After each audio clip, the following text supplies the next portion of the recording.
Serra Dourada Esportes no ar com cenas lamentáveis na tela pra gente acompanhar. Olha só, isso foi no Sub-15. Vila Nova e Goiás, Copa Goiás. O clássico, marcado por uma confusão depois do final do jogo, um 0-0 no CT Vila do Tigre. Os técnicos das equipes começaram uma grande confusão. Ê, professores, hein? E depois, olha o que aconteceu, meu povo. 19 do Vila. O Eikon, inclusive, acertou uma cotovelada na nuca do 6 do Goiás, o Rubens Neto. Ele depois acabou expulso pela arbitragem, assim como os técnicos Hugo Vilela, do Vila, e Rodrigo Naves, do Goiás, que deveriam dar exemplo, né, seus marmanjos? Um papelão de quem deveria ser uma referência positiva para os garotos. Inclusive, na súmula, o árbitro Wanderson Oliveira relatou esse episódio, essa falta de segurança também no estádio, esse ocorrido desencadeado por conta dos dois treinadores, Marcelo Borges. Bom dia. É facinho de organizar essa pouca vergonha. Um abraço para você, pro pessoal de casa. Péssimo exemplo dos treinadores. Pega as duas diretorias, o Hugo, Jorge e o povo lá do Goiás, porque não sabe se é CIA, CEO, o povo que manda lá no Goiás hoje. Demitam os dois treinadores. Pois é. Que sirvam de exemplo para que isso não ocorra mais. Aí a gente fica aqui igual palhaço, pedindo para o Ministério Público voltar as duas torcidas entre Vila Nova e Goiás. Se nem os jogadores e as suas comissões respeitam o torcedor, respeitam o telespectador, os amantes do futebol, cara, é uma praça esportiva. Isso jamais deveria acontecer no jogo de futebol. É um péssimo exemplo. Aí vai ter jogador ainda que vai postar em rede social, sabia? Porque hoje tudo é tecnologia, tudo é rede social para fazer gracinha. Cara, se eu sou o Hugo Jorge, se eu sou o povo do Goiás, já teria demitido esses dois treinadores. Não quero nem saber se os caras são bons no que fazem. Péssimo exemplo. Deveriam ser demitidos. Já deveriam. Estão demorando demais as duas diretorias. Um absurdo, um absurdo. Olha aí para você ver mais uma vez a imagem. Os dois treinadores começam a confusão, os atletas vão em cima, começa aquele empurra-empurra, e aí a gente já tá com ânimos acalorados, e aí o jogador do Vila faz isso, dá uma cotovelada sem necessidade, gente. E esse episódio, inclusive, parece ter repercutido também na outra categoria, no Sub-20. Novas imagens. Não, peraí, volta para mim, por favor.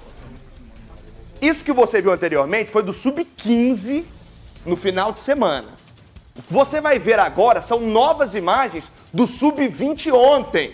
Vila Nova e Goiás voltaram a se enfrentar no CT Vila do Tigre, também pela Copa Goiás, e o massagista do Goiás, o Leonardo Antônio de Souza, acabou sendo agredido por torcedores uniformizados da torcida Esquadrão Vilanovense durante o intervalo. O árbitro Breno Souza relatou na súmula que, segundo o supervisor do Goiás, Richard Vieira, o celular do Leonardo também foi roubado. Absurdo! Dentro do CT Toca do Tigre, ou agora Vila do Tigre, mudaram o nome. Ele foi atendido pelo Corpo de Bombeiros e encaminhado para o GOL. O Goiás exigiu a presença de policiamento e o jogo depois, Marcelo Borges, foi retomado com 14 minutos de atraso. O Vila venceu essa primeira semifinal pelo placar de 1-0. Um absurdo, Borginho. Não dá, né, Arthur? Momentos lamentáveis do futebol goiano. Tomara que as pessoas envolvidas elas possam ser punidas. Um péssimo exemplo para quem gosta de futebol. Aquilo que nós falamos agora à tarde, agora há pouco. Cara, futebol é entretenimento. As pessoas têm que saber interagir nesse ambiente chamado futebol. Esse tipo de situação não pode ocorrer mais no mundo esportivo, que a federação possa punir as pessoas que participaram. Cara, eles agrediram o rapaz, parece que ele foi parar no hospital. Absurdo. É lamentável, é absurdo. E eu vi a nota, você viu a nota depois do Vila? Sim. Falando sobre esse episódio? Cara, lamentável, eu, inclusive, cara. Tô com elas aqui em mãos. Aqui, é vergonhoso. Essas notas. É inadmissível, estão aqui, só que a gente não precisa de notas, tá? A gente precisa de ações. A gente precisa de atitude, acima de tudo, das diretorias envolvidas. Vamos ver a primeira nota do Goiás, que repudiou as agressões e informou que a Federação Goiana de Futebol assegurou ao clube que tomará todas as ações cabíveis para que tal fato não venha a se repetir. Eu gosto que eles usam palavras bonitas e tal nas notas. Vamos ter ações, né, meu povo? Agora vamos ver o Vila, que lamentou o incidente, mas ressaltou que, abre aspas, o profissional envolvido no caso é ex-funcionário torcedor do Vila Nova. E que, apesar das provocações feitas por ele, tanto nas redes sociais quanto nas dependências do CT, conforme relatado por testemunhas, o Clube Reforma que repudia veementemente qualquer ato de violência, independentemente do contexto. Aí o Vila, no caso, quer colocar ele também como vilão e não só como agredido, né, Vila Nova? Ao invés de tomar uma atitude também, né, Tigrão? E o alerta fica ligado, viu, Marcelo Borges?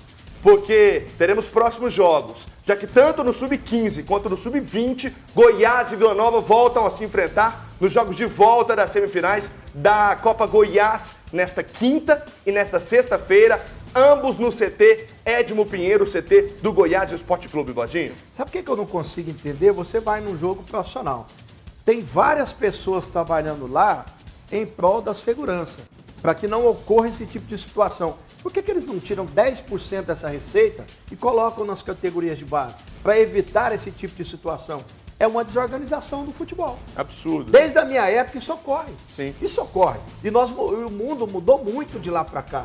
É inadmissível no século XXI a gente ver esse comportamento ainda no mundo esportivo. É lamentável, cara. Eu espero que o Ronei, presidente da nossa federação, possa tomar uma atitude rigorosa com as pessoas que participaram dessas cenas lamentáveis.